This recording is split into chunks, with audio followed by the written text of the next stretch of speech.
श्री गणेशाय नमः। श्री सरस्वती माते नमः। श्रीमद् भागवत महापुराण की जय। जय जय श्री राधे श्याम। श्रीमद् भागवत महापुराण तृतीय स्कंद सप्तम अध्याय। विदुर जी के प्रश्न। श्री सुखदेव जी कहते हैं, मैत्रेय जी का यह भाषण सुनकर बुद्धिमान व्यास नंदन विदुर जी ने उन्हें अपनी वाणी से प्रसन्न करते हुए कहा। विदुर जी ने पूछा, ब्राह्मण भगवान तो शुद्ध बोध स्वरूप निर्विकार और निर्गुण है, उनके साथ लीला से भी गुण और क्रिया का संबंध कैसे हो सकता है? बालक में तो कामना और दूसरों के साथ खेलने की इच्छा रहती है, इसी से वह खेलने के लिए प्रयत्न करता है, किंतु भगवान तो स्वतः नित्य तृप्त पूर्ण काम और सर्वदा असंग है, वे क्रीड़ा के लिए भी क्यों संकल्प करेंगे? भगवान ने अपनी गुणमय माया से जगत की रचना की है, उसी से वे इसका पालन करते हैं और फिर उसी से संहार भी करेंगे। जिनके ज्ञान का देश काल अथवा अवस्था से अपने आप या किसी दूसरे निमित्त से भी कभी लोप नहीं होता, उनका माया के साथ किस प्रकार संयोग हो सकता है? एकमात्र ये भगवान ही समस्त क्षेत्रों में उनके साक्षी रूप से स्थित है, फिर इन्हें दुर्भाग्य या किसी प्रकार के कर्म जनित क्लेश की प्राप्ति कैसे हो सकती है? भगवान, इस अज्ञान संकट में पड़कर मेरा मन बड़ा खिन्न हो रहा है, आप मेरे मन के इस महान मोह को कृपा करके दूर कीजिए। श्री सुखदेव जी कहते हैं, तत्व जिज्ञासु विदुर जी की यह प्रेरणा प्राप्त कर अहंकारहीन श्री मैत्रेय जी ने भगवान का स्मरण करते हुए मुस्कुराते हुए कहा। श्री मैत्रेय जी ने कहा, जो आत्मा सबका स्वामी और सर्वथा मुक्त स्वरूप है, वही दीनता और बंधन को प्राप्त हो। यह बात युक्ति विरुद्ध अवश्य है, किंतु वस्तुतः यह तो भगवान की माया है। जिस प्रकार स्वप्न देखने वाले पुरुष को अपना सिर कटना आदि व्यापार न होने पर भी अज्ञान के कारण सत्यवत भासते हुए, उसी प्रकार इस जीव को बंधन आदि न होते हुए भी अज्ञानवश भास रहे हैं। यदि यह कहा जाए कि फिर ईश्वर में इनकी प्रतीति क्यों नहीं होती, तो इसका उत्तर यह है कि जिस प्रकार जल में होने वाली कंप आदि क्रिया जल में दिखने वाले चंद्रमा के प्रतिबिंब में न होने पर भी भासती है, आकाश चंद्रमा में नहीं, उसी प्रकार देहाभिमानी जीव में ही देह के मिथ्या धर्मों की प्रतीति होती है, परमात्मा में नहीं। निष्काम भाव से धर्मों का आचरण करने पर भगवत कृपा से प्राप्त हुई भक्ति योग के द्वारा यह प्रतीति धीरे धीरे निवृत्त हो जाती है। जिस समय समस्त इंद्रिय विषयों से हटकर साक्षी परमात्मा श्री हरि में निश्चल भाव से स्थित हो जाती है, उस समय गाढ़ निद्रा में सोए हुए मनुष्य के समान जीव के राग द्वेष आदि सारे क्लेश सर्वथा नष्ट हो जाते हैं। श्री कृष्ण के गुणों का वर्णन एवं श्रवण अशेष दुख राशि को शांत कर देता है। फिर यदि हमारे हृदय में उनके चरण कमल की रज के सेवन का प्रेम जग पड़े, तब तो कहना ही क्या है। विदुर जी ने कहा, भगवान, आपके युक्ति युक्त वचनों की तलवार से मेरे संदेह छिन्न भिन्न हो गए हैं। अब मेरा चित्त भगवान की स्वतंत्रता और जीव की परतंत्रता दोनों ही विषयों में खूब प्रवेश कर रहा है।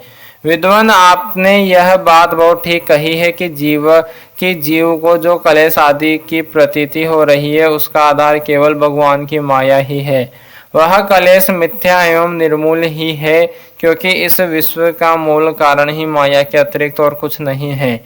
इस संसार में दो ही प्रकार के लोग सुखी है, या तो जो अत्यंत मूढ़ अज्ञानग्रस्त है, या जो बुद्धि आदि से अतीत श्री भगवान को प्राप्त कर चुके हैं।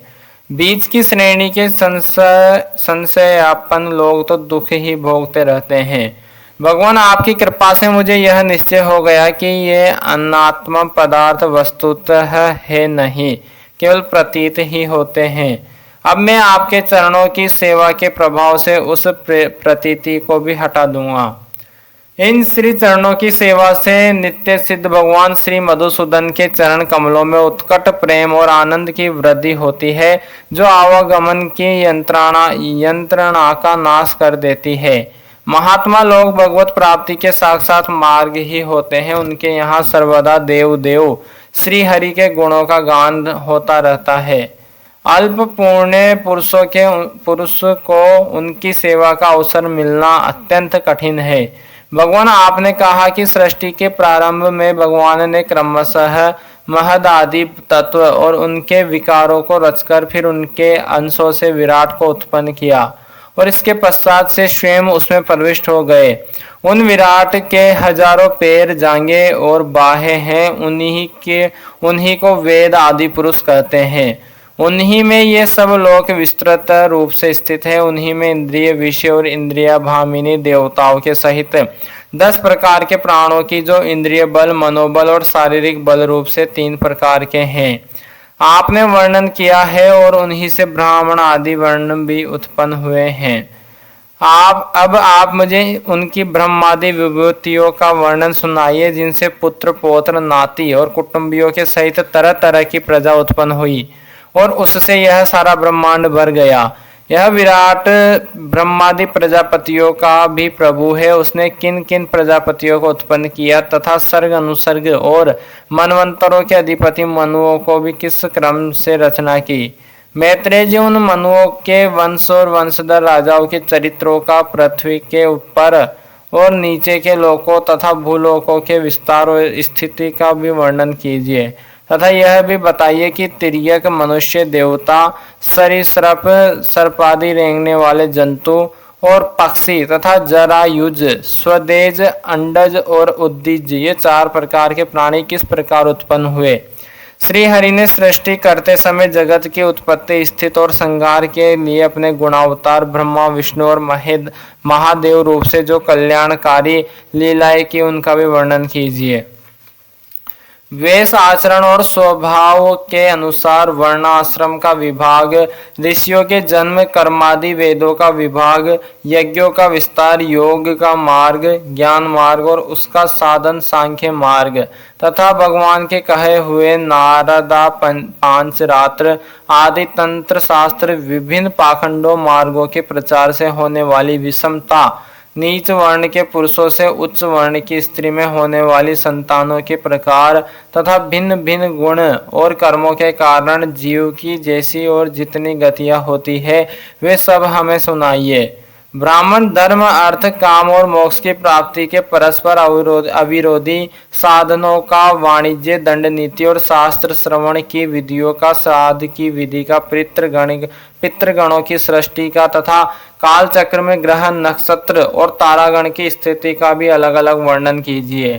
दान, तप तथा इष्ट और प्रोत कर्मों का क्या फल है। प्रवास और आपत्ति के समय मनुष्य का क्या धर्म होता है। निष्पाप मैत्रेय जी, धर्म के मूल कारण श्री जनार्दन भगवान किस आचरण से संतुष्ट होते हैं और किन पर अनुग्रह करते हैं, यह वर्णन कीजिए। द्विजर, दीन वत्सल गुरुजन अपने अनुगत शिष्यों और पुत्रों को बिना पूछे भी उनके हित की बात बतला दिया करते हैं। भगवान उन महद आदि तत्वों का प्रलय कितने प्रकार का है तथा जब भगवान योग निद्रा में शयन करते हैं तब उनमें से कौन कौन तत्व उनकी सेवा करते हैं और कौन उनमें लीन हो जाते हैं। जीव का तत्व, परमेश्वर का स्वरूप, उपनिषद प्रतिपादित ज्ञान तथा गुरु और शिष्य का पारस्परिक प्रयोजन क्या है। पवित्रतामन विद्वानों ने उस ज्ञान की प्राप्ति के लिए क्या क्या उपाय बतलाए हैं, क्योंकि मनुष्यों को ज्ञान, भक्ति अथवा वैराग्य की प्राप्ति अपने आप तो हो ही नहीं सकती। ब्राह्मण, माया मोह के कारण मेरी विचार दृष्टि नहीं हो गई है। मैं अज्ञ हूँ, आप मेरे परम सुहृद है। अतः श्री हरि लीला का ज्ञान प्राप्त करने की इच्छा से मैंने जो प्रश्न किए हैं उनका उत्तर मुझे दीजिए। पुण्यमय मैत्रेय जी, भगवत तत्व के उपदेश द्वारा जीव को जन्म मृत्यु से छुड़ाकर उसे अभय कर देने में जो पुण्य होता है, समस्त वेदों के अध्ययन, यज्ञ, तपस्या और दानादि से होने वाला पुण्य उस पुण्य के 16वें अंश के बराबर भी नहीं हो सकता। श्री सुखदेव जी कहते हैं, राजन, जब कुरु श्रेष्ठ विदुर जी ने मुनिवर श्री मैत्रेय जी से इस प्रकार पुराण विषय के प्रश्न किए, तब भगवत चर्चा के लिए प्रेरित किए जाने के कारण वे बड़े प्रसन्न हुए और मुस्कुराकर उनसे कहने लगे। अथ 8वां अध्याय, ब्रह्मा जी की उत्पत्ति। श्री मैत्रेय जी कहते हैं, विदुर जी, आप भगवत भक्तों में प्रधान लोकपाल यमराज ही है। आपके पूर्व वंश में जन्म लेने के कारण वह वंश साधु पुरुषों के लिए भी सेव्य हो गया है।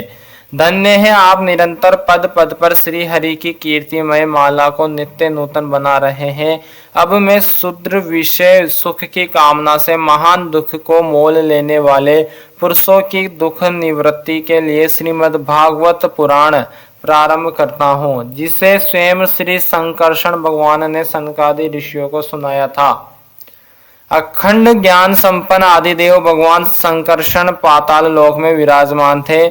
सनत कुमार आदि ऋषियों ने परम पुरुषोत्तम ब्रह्मा का तत्व जानने के लिए उनसे प्रसन्न किया।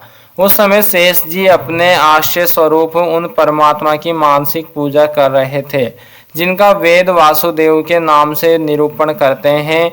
उनके कमलों को सरीखे नेत्र बंद थे। प्रसन्न करने पर सनत कुमार आदि ज्ञानी जनों के आनंद के लिए उन्होंने अध खुले नेत्रों से देखा। सनत कुमार आदि ऋषियों ने मंदाकिनी के जल से भीगे अपने जटा समूह से उनके चरणों की चौकी के रूप में स्थित कमल का स्पर्श किया, जिसकी नागराज कुमारियां अभिलषित वर की प्राप्ति के लिए प्रेम पूर्वक अनेक उपहार सामग्रियों से पूजा करती है। सनत कुमार आदि उनकी लीला के मर्मज्ञ हैं। उन्होंने बार बार प्रेम गदगद वाणी से उनकी लीला का गान किया। उस समय शेष भगवान के उठे हुए सहस्त्रों फण किरीटों की सहस्त्र श्रेष्ठ मणियों की छिटकती हुई रश्मियों से जगमगा रहे थे। भगवान संकर्षण ने निवृत्ति परायण सनत कुमार जी को यह भागवत सुनाया था, ऐसा प्रसिद्ध है। सनत कुमार जी ने फिर इसे परम व्रतशील सांख्यायन मुनि को उनके प्रसन्न करने पर सुनाया। परमहंसों में प्रधान श्री सांख्यायन जी को जब भगवान की विभूतियों का वर्णन करने की इच्छा हुई, तब उन्होंने इसे अपने अनुगत शिष्य हमारे गुरु श्री पाराशर जी को और बृहस्पति जी को सुनाया। इसके पश्चात परम दयालु पाराशर जी ने पुलस्त्य मुनि के कहने से वह आदि पुराण मुझसे कहा। वत्स श्रद्धालु और सदा अनुगत देखकर अब वही पुराण में तुम्हें सुनाता हूँ। सृष्टि के पूर्व यह संपूर्ण विश्व जल में डूबा हुआ था। उस समय एकमात्र श्री नारायण देव शेष सैया पर पोड़े हुए थे। वे अपनी ज्ञान शक्ति को अक्षुण्ण रखते हुए योग निद्रा का आश्रय ले अपने नेत्र मूंदे हुए थे। सृष्टि कर्म से अवकाश लेकर आत्मानंदन में मग्न थे। उनमें किसी भी क्रिया का उन्मेष नहीं था। जिस प्रकार अग्नि अपनी दाहिका आदि शक्तियों को छिपाए हुए काष्ठ में व्याप्त रहता है, उसी प्रकार श्री भगवान ने संपूर्ण प्राणियों के सूक्ष्म शरीर को अपने शरीर में लीन करके अपने आधारभूत उस जल में शयन किया। उन्हें सृष्टि काल आने पर पुनः जगाने के लिए केवल काल शक्ति को जागृत रखा। इस प्रकार अपनी स्वरूप भूता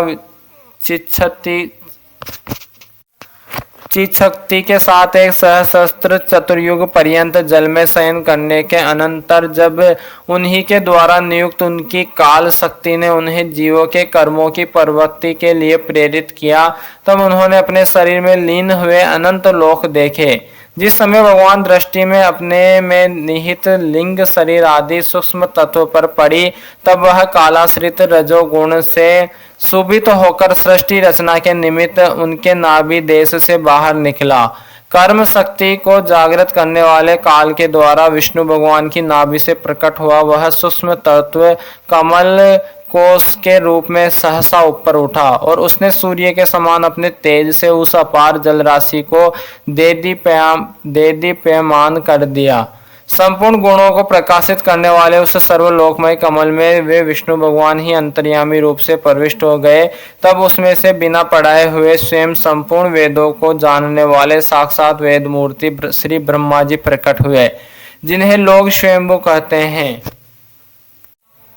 उस कमल की कर्णिका गद्दी में बैठे हुए ब्रह्मा जी को जब कोई लोक दिखाई नहीं दिया, तब वे आंखें फाड़कर आकाश में चारों ओर गर्दन घुमाकर देखने लगे। इससे उनके चारों दिशाओं में चार मुख हो गए। उस समय प्रलयकालीन पवन के थपेड़ों से उछलती हुई जल की तरंग मालाओं के कारण उस जल राशि से ऊपर उठे हुए कमल पर विराजमान आदिदेव ब्रह्मा जी को अपना तथा उस लोक तत्व रूप कमल का कुछ भी रहस्य न जान पड़ा। वे सोचने लगे, इस कमल की कर्णिका पर बैठा हुआ मैं कौन हूँ? यह कमल भी बिना किसी अन्य आधार के जल में कहाँ से उत्पन्न हो गया? इसके नीचे अवश्य कोई ऐसी वस्तु होनी चाहिए जिसके आधार पर यह स्थित है। ऐसा सोचकर वे उस कमल की नाल के सूक्ष्म छिद्रों में होकर उस जल में घुसे, किंतु उस नाल के आधार को खोजते खोजते नाभि देश के समीप पहुंच जाने पर भी वे उसे पा न सके। विदुर जी उस अपार अंधकार में अपने उत्पत्ति स्थान को खोजते खोजते ब्रह्मा जी को बहुत काल बीत गया। यह काल ही भगवान का चक्र है जो प्राणियों को भयभीत करता हुआ उनकी आयु को क्षीण करता रहता है। अंत में विफल मनोरथ हो वे वहीं से लौट आए और पुनः अपने आधारभूत कमल पर बैठकर धीरे धीरे प्राणवायु को जीतकर चित्त को निसंकल्प किया और समाधि में स्थित हो गए। इस प्रकार पुरुष की पूर्ण आयु के बराबर काल तक अर्थात दिव्य 100 वर्ष तक अच्छी तरह योगाभ्यास करने पर ब्रह्मा जी को ज्ञान प्राप्त हुआ। तब उन्होंने अपने उस अधिष्ठान को, जिसे वे पहले खोजने पर भी नहीं देख पाए थे, अपने ही अंतःकरण में प्रकाशित होते देखा। उन्होंने देखा कि उस प्रलयकालीन जल में शेष जी के कमल नाल सदृश गौर और विशाल विग्रह की सैया पर पुरुषोत्तम भगवान अकेले ही लेटे हुए हैं। शेष जी के 10,000 फण छत्र के समान फैले हुए हैं। उनके मस्तकों पर किरीट शोभायमान है। उनमें जो मणियां जड़ी हुई है उनकी कांति से चारों ओर का अंधकार दूर हो गया है। वे अपने श्याम शरीर की आभा से मरकत मणि के पर्वत की शोभा को लज्जित कर रहे हैं। उनकी कमर का पीत पट पर्वत के प्रांत देश में छाए हुए सायंकाल के पीले पीले चमकीले मेघों की आभा को मलिन कर रहा है। सिर पर सुशोभित सुवर्ण मुकुट सुवर्णमय शिखरों का मान मर्दन कर रहा है। उनकी वनमाला पर्वत के रत्न जल प्रपात औषधि और पुष्पों की शोभा को परास्त कर रही है तथा उनके भुजदंड वेणु दंडिका और चरण वृक्षों का तिरस्कार करते हैं। उनका वह श्री विग्रह अपने परिमाण से लंबाई चौड़ाई में त्रिलोकी का संग्रह किए हुए है। वह अपनी शोभा से विचित्र एवं दिव्य वस्त्राभूषण की शोभा को सुशोभित करने वाला होने पर भी पीताम्बर आदि अपनी वेशभूषा से सुसज्जित है। अपनी अपनी अभिलाषा की पूर्ति के लिए भिन्न भिन्न मार्गों से पूजा करने वाले भक्त जनों को कृपा पूर्वक अपने भक्त वांछाल कल्पतरु चरण कमलों का दर्शन दे रहे हैं, जिनके सुंदर अंगुली दल नख चंद्र की चंद्रिका से अलग अलग स्पष्ट चमकते रहते हैं। सुंदर नासिका अनुग्रह वसी बोहे कानों में झिलमिलाते हुए कुंडलों की शोभा, बिंबा फल के समान लाल लाल अंधेरों की कांति एवं लोकार्तिहारी मुस्कान से युक्त मुखारविंद के द्वारा वे अपने उपासकों को समान अभिनंदन कर रहे हैं। वत्स उनके नितंब देश में कदम्ब कुसुम की केसर के समान पित्त वस्त्र और सुवर्णमय मेखला सुशोभित है तथा वक्ष स्थल में अमूल्य हार और सुनहरी रेखा वाले श्रीवत्स चिन्ह की अपूर्व शोभा हो रही है। वे अव्यक्त मूल चंदन वृक्ष के समान है। महामूल्य केयूर और उत्तम उत्तम मणियों से सुशोभित उनके विशाल भुजदंड ही मानो उसकी सहस्त्रों शाखाएं है और चंदन के वृक्षों में जैसे बड़े बड़े सांप लिपटे रहते हैं, उसी प्रकार उनके कंधों को शेष जी के फणों ने लपेट रखा है। वे नागराज अनंत के बंधु श्री नारायण से जान पड़ते हैं, मानो कोई जल से घिरे हुए पर्वतराज ही पर्वत पर जैसे अनेकों जीव रहते हैं। उसी प्रकार वे संपूर्ण चराचर के आश्रय हैं। शेष जी के फणों पर जो सहस्त्रों मुकुट है वे ही मानो उस पर्वत के सुवर्ण मंडित शिखर है तथा वक्ष स्थल में विराजमान कौस्तुभ मणि उसके गर्भ से प्रकट हुआ रत्न है। प्रभु के गले में वेद रूप भोरों से गुंजायमान अपनी कीर्तिमय वनमाला विराज रही है। सूर्य चंद्र वायु और अग्नि आदि देवताओं की भी आप तक पहुँच नहीं है तथा त्रिभुवन में बेरोक टोक विचरण करने वाले सुदर्शन चक्रादि आयुध भी प्रभु के आसपास ही घूमते रहते हैं। उनके लिए भी आप अत्यंत दुर्लभ है। तब विश्व रचना की इच्छा वाले लोग विधाता ब्रह्मा जी ने भगवान के नाभि सरोवर से प्रकट हुआ वह कमल जल आकाश वायु और अपना शरीर केवल ये 5 ही पदार्थ देखे। इनके सिवा और कुछ उन्हें दिखाई न दिया। रजोगुण से व्याप्त ब्रह्मा जी प्रजा की रचना करना चाहते थे। जब उन्होंने सृष्टि के कारण रूप केवल ये 5 ही पदार्थ देखे, तब लोक रचना के लिए उत्सुक होने के कारण वे अचिंत्य गति श्री हरि में चित्त लगाकर उन परम पूजनीय प्रभु की स्तुति करने लगे। श्रीमद्भागवत महापुराण की जय। श्री मैत्रेय जी महाराज की जय, सनकादि मुनि की जय, सोनक जी महाराज की जय, हनुमान जी महाराज की जय, सभी श्रोतागण की जय, श्री सीताराम भगवान की जय, श्री राधे श्याम जी सरकार की जय, उमापति महादेव की जय, सदगुरुदेव भगवान की जय, अपने अपने माता पिता की जय, सभी पितरन की जय, सभी विरक्त ब्राह्मण की जय, सभी विरक्त संतन की जय, भूदेव ब्राह्मण की जय, भूदेव संतन की जय, गौ माता की जय, सनातन धर्म की जय। जय जय श्री राधे श्याम। सबको मिले श्री वृंदावन धाम।